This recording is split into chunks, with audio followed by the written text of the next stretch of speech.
अस्सलाम वालेकुम। आप लोगों का अपना सजाद खेड़ा ज़राई मशरूक़ के साथ हाज़िर है। दोस्तों, आज हम आपको तेल के बारे में बताएंगे कि 25 से 30 दिनों की जब फसल होती है तो उसके ऊपर किस पेस्ट का अटैक हो सकता है। आप लोगों को पता है कि तिल्ली की जो काश्त है वो गंदम के कटाई के बाद तकरीबन शुरू हो जाती है।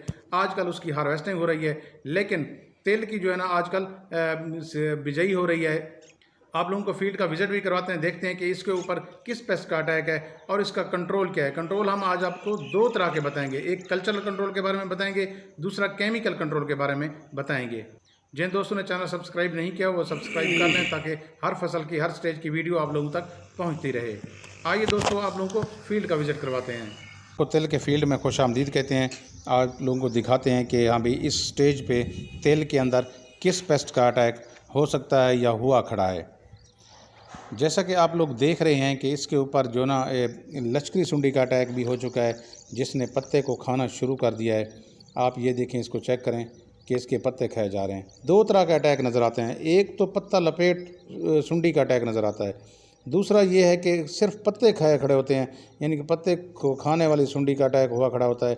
अभी ये पत्ता लिपटा हुआ नहीं होता, इकट्ठा हुआ नहीं होता, इसके ऊपर जाला वगैरह नहीं होता।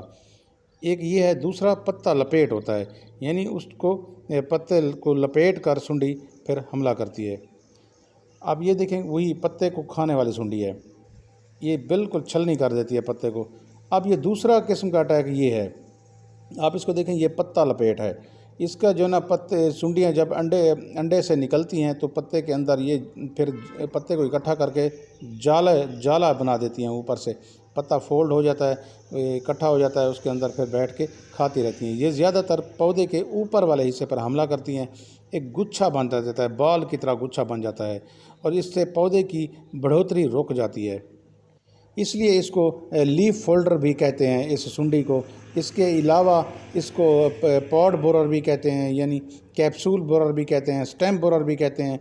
और ये आप देखें कि इसके जो ना ये फ़ीमेल बैठी है, ये इसके ऊपर अंडे देगी। अंडे देने के बाद जैसे ही सुंडियाँ निकलेंगी, ये पत्ते को, ये देखो ऊपर वाले पोर्शन पे बैठी है, पत्ते को फिर लपेट कर जाला बनाकर इसी तरह, जिस तरह आप देख रहे हैं, इसी तरह ये फिर पत्ते को लपेट कर बॉल की तरह बन जाता है, इकट्ठा हो जाता है, तो फिर इस अंदर से खाना शुरू कर देती है। अब ये देखें, ये इसको देखो कैसे इकट्ठा करके उसने खाना शुरू कर दिया है पत्ते को लपेट कर। इसलिए इसको कहते हैं लीफ फोल्डर, इस पेस्ट को कहते हैं, सुंडी को कहते हैं। इस पेस्ट की जो फीमेल है लीफ फोल्डर की, वो तकरीबन ऑन एन एवरेज 85 अंडे देती है। बाज़ वक़्त ये होता है ये 385 अंडे भी देती है, 300-350 से ऊपर अंडे देती है। जैसे जैसे फसल की स्टेज बढ़ती जाती है, फिर इसका अटैक का तरीक़ाकार मुख्तलिफ होता जाता है। पौधा जैसे ही बढ़ता जाएगा तो फिर ये स्टेम के अंदर सुराख कर देती है, यानी तने के अंदर सुराख कर देती है। इस तरह पौधा मर जाता है। और जब फलियाँ निकलना शुरू हो जाएं, फल बनना शुरू हो जाए, तो फिर ये फलियों के अंदर सुराख करके अंदर से सीड खा जाती है, यानी फली को खोखला कर देती है। अब इसके दो तरह के कंट्रोल हैं। अगर आप लोगों को सिर्फ पत्ते खाए जा रहे हैं, अभी वो फोल्ड नहीं है, उसके ऊपर जाला वगैरह नहीं है, तो फिर आपने 300 ml एमामेक्टिन और ल्यूफिरॉन का मिक्सचर स्प्रे कर देना है फ़ी एकड़ के हिसाब से। या आपने 200 ml अच्छी कंपनी का ल्यूफिरॉन लेके, या सिजेंटा का आप ल्यूफिरॉन लेके, यानी सिजेंटा का मैच लेके आप उसका स्प्रे कर सकते हैं 200 ml फ़ी एकड़ के हिसाब से। अगर पत्ता लपेट सुंडी का अटैक है तो फिर आपने 500 ml फ़ी एकड़ के हिसाब से बाइफेंथ्रीन का स्प्रे करना है, इससे वो कंट्रोल हो जाती है। स्प्रे के लिए आपने होलोकॉन नोज़ल इस्तेमाल करनी है, वो फौरा इस्तेमाल करना है जिसका धुआं अच्छा हो। दूसरा, आपने पानी साफ़ सुथरा लेना है, नहर वाला पानी नहीं लेना। तीसरा, आपने स्प्रे जब करनी है तो तरवत्तर में करें, या आप स्प्रे के फ़ौरन बाद पानी लगा दें। चौथा, आप अगर हवा चल रही हो तो फिर भी आपने स्प्रे नहीं करनी, उसका रिज़ल्ट अच्छा नहीं आएगा। पाँचवा ये कि आपने जो टैंकी इस्तेमाल करनी है उसका प्रेशर अच्छा हो। नंबर 6, आप जब स्प्रे कर रहे हो तो एक लाइन लेके जाएं, फिर दूसरी लाइन लेके आएँ।